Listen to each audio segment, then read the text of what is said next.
বলে ইয়া রাসূলুল্লাহ ইয়া হাবিবাল্লাহ, আমরা 100 প্রকার ফুল হোক 10 প্রকারের ফুল হোক সমস্ত ফুল থেকে ঘ্রাণ লাভ করে যখন একসাথে আমরা রাখি, রাখার পরে আপনি রাসূলের উপরে দরুদ শরীফ পড়ি, পড়া মাত্র এটা মধু হয়ে যায়। জোরে বলেন সুবহানাল্লাহ, বলেন আল্লাহু আকবার, আরো জোরে বলুন আল্লাহু আকবার। মধু পোকায় রাসূল চিনে, জোরে বলেন মধু পোকায় রাসূল চিনে, এজন্য তাদের সেই মুখের পানি কি হয়ে যায়, আরো জোরে বলুন না কি হয়ে যায়। মধু পোক শ্রেষ্ঠ না আমরা শ্রেষ্ঠ? আরো জোরে বলুন কি শ্রেষ্ঠ?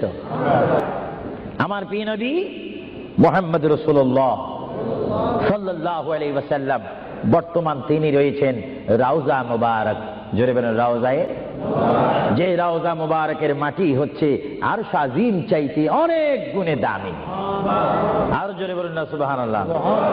কারণ রাসূলুল্লাহ সাল্লাল্লাহু আলাইহি ওয়াসাল্লামের দাম আরশ আজিম চাইতে কম না বেশি? কেন বেশি? আরশ আজিমকে যদি প্রশ্ন করা হয়, কুরসিকে যদি প্রশ্ন করা হয়, লৌহে কলমকে যদি প্রশ্ন করা হয়, তোমাদেরকে যদি প্রশ্ন করে জানতে চাই তোমরা কি বলতে চাও? তোমাদেরকে আল্লাহ রাব্বুল আলামিন কি দ্বারা সৃষ্টি করেছে? লৌহে কলম আরশ আজিম সব কিছু জবাব দিবে, বেহেশত দোজখ থেকে জবাব আসবে। আমাদেরকে আল্লাহ নবীজির পাসিনা গাম থেকে তৈরি করেছে। জোরে বলেন সুবহানাল্লাহ। আমার প্রিয় নবী মুহাম্মদ রাসূলুল্লাহ যেখানে শুয়ে আছেন সেটা হচ্ছে আরশের চাইতে আরো বেশি দামি রাউজা মুবারক। এই রাউজা শরীফে রাসূলুল্লাহ যাওয়ার আগে আল্লাহ রাব্বুল আলামিন আমার প্রিয় নবীর কাছে মালাকুল মউত আজরাইল আলাইহিস সালামকে পাঠাইলেন। চিৎকার দিয়ে বলুন সুবহানাল্লাহ। আল্লাহর প্রিয় নবী তিনি কেমন নবী? আল্লাহর নবী তিনি মৃত্যুবরণ করেছেন, কিছুক্ষণের জন্য তিনি মৃত্যুবরণ করেছেন। আল্লাহর নবীর ওফাত হয়েছে, তিনি কিছুক্ষণের জন্য আল্লাহর নবীর ওফাত শরীফ হয়েছে। ভাইরা আমার শুনুন, আল্লাহর প্যারা নবীর দরবারে আল্লাহ রাব্বুল আলামিন আজরাইলকে পাঠাইলেন। হে আজরাইল, আমার বন্ধু নবীজির কাছে তুমি চলে যাও। আমার বন্ধুর কাছে যাবে তুমি মানুষের সুরতে। সুবহানাল্লাহ বলেন, আরো জোরে বলেন কিসের সুরতে? আপনারা বলেন আজরাইল কি মানুষ না ফেরেশতা? আরো জোরে বলুন কি? এখন মানুষের সুরত ধরার কারণে কি সব সময় মানুষ বলবেন নাকি? মানুষ বলা যাবে না। আল্লাহ বলে আজরাইল মালাকুল মউত আমার বন্ধুর কাছে তুমি চলে যাও, এমন বন্ধুর কাছে আমি তোমাকে পাঠাচ্ছি যে বন্ধুকে আমি তৈরি না করলে লাউলা কালামা খালাকুতুল আফলাক। আজরাইল তোমার জানা উচিত যেই বন্ধুকে আমি সৃষ্টি না করলে তুমি আজরাইলকে, জিবরাইলকে, মিকাইলকে, ইসরাফিলকে, আসমানি ফেরেশতা জমিনি ফেরেশতাদেরকে আটকানা ব্যস্ত সাতখানা দুজককে আমি সৃষ্টি করতাম না, সামা তৈরি করতাম না, আসমান তৈরি করতাম না, আরদ জমিন তৈরি করতাম না, ফুলসরাত বানাইতাম না যে নবীকে আমি সৃষ্টি না করলে। এমন একজন নবীর কাছে আমি তোমাকে পাঠাচ্ছি, তুমি সুন্দর করে আদব সহকারে আমার বন্ধুর কাছে চলে যাও এবং যাওয়া মাত্র তুমি তোমার সালাম আমার বন্ধুর কাছে রাখবে এবং আমি আল্লাহর সালাম তো পৌঁছাই দিবে। জোরে বলেন সুবহানাল্লাহ, বলেন আল্লাহু আকবার। নবীকে সালাম দিচ্ছেন কে? আরো জোরে বলুন না কে?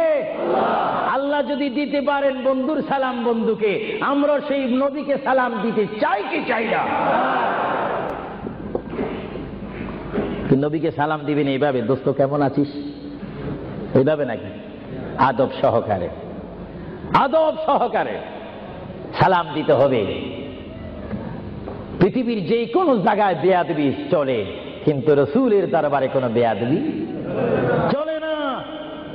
রাসূলের দরবারে যদি কেউ বেয়াদবি করে তার ইতিহাস আসমান ও জমিনের বিশ্ব নন্দিত শ্রেষ্ঠতম স্পিকার যিনি হচ্ছেন মুআল্লিমুল মালায়েকা, যিনি বর্তমান স্টেজে রয়েছেন মিস্টার ইবলিস শয়তান 6.5 লক্ষ বছর ইবাদত করেছে। রাসূলুল্লাহর নূর মুবারক অস্বীকার করার কারণে সঙ্গে সঙ্গে আমার আল্লাহ ফতোয়া দিয়েছেন আবা ওয়াস্তাগফারা ওয়া কানা মিনাল কাফিরিন। আল্লাহ রাব্বুল আলামিন বলেন, ইবলিস তুমি যে অনেক ইবাদত করেছো, শুধুমাত্র বন্ধুর শানে বেয়াদবি করার কারণে আমি তোমার 6.5 লক্ষ বছরের ইবাদতকে রুইয়ের মতো, তুলার মতো জ্বালিয়ে আমি তোমাদেরকে কুফার বানিয়ে দিলাম। কারণ আমি আমার নবীর শানে যদি কেউ বেয়াদবি করে, সেটা আমি আল্লাহ বরদাস্ত করি না। চিৎকার দিয়ে বলেন সুবহানাল্লাহ। আরো জোরে বলেন না সুবহানাল্লাহ। কি বলতেছিলাম ভাইয়েরা আমার, আল্লাহর প্যারা নবী, দু জাহানের বাদশা নবী মুহাম্মদুর রাসূলুল্লাহর দরবারে আজরাইল আলাইহিস সালাম আসলেন। এবার আজরাইল এসে সালাম দিচ্ছে। আমার ভাইয়েরা বলুন, আসসালাতু ওয়াসসালামু আলাইকা ইয়া রাসূলুল্লাহ। সবাই জোরে বলেন মুহাব্বতে। ফেরেশতারা ক্যাসেট করতেছে, এই সালামের আওয়াজ অবিশ্বয় নিজ কানে হাসরের ময়দানে শুনতে পারবেন। চিৎকার দিয়ে বলেন সুবহানাল্লাহ।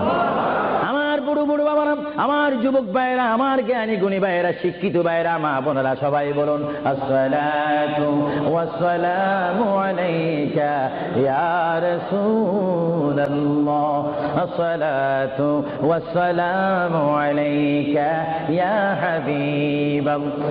আজরাইল আমার নবীর ঘরের দরজার মধ্যে যখন আসলো, আমার নবীর কাছে যখন চলে আসলো, আজরাইল যখন সালাম দিচ্ছে, বিশ্বের শ্রেষ্ঠ মহিলা, জান্নাতের কোটি কোটি কোটি